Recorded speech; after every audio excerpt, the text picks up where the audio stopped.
Hello guys, kumusta po kayo? Share ko lang po ito sa inyong speaker na subwoofer X-Sub 5-i 5 inches lang. Yung watts niya 100 watts 4 ohms. Tapos yung brand Daichi, hindi ko alam kung paano i-pronounce yan. Silver edition. So malaki naman guys yung magnet niya, di ba? Maganda yung reviews nito sa Lazada. Ganda daw yung quality ng sounds.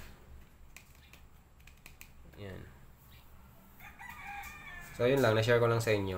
And then hihingi din ako sa inyo ng opinion sa mga nakapag-try na po ng ganitong speaker. Kung ano ba yung mas swak na amplifier sa ganitong speaker. So ang bala ko sana na po sana ng amplifier yung stereo sana na pwedeng kabitan ng dalawang subwoofer, dalawang woofer, tapos mid-range speaker and then tweeter.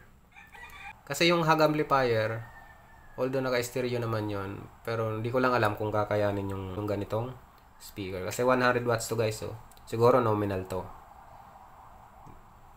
O yung hug amplifier, bababa lang ata yung RMS nun, di ba?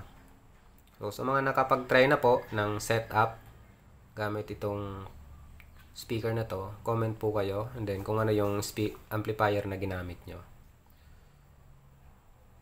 Bala kong mag DIY, gawing rechargeable. Tapos yung pwede kantahan, yung may echo sana na amplifier, maganda yung quality ng mic, tapos yung echo. So yun lang po, quick ano lang to video.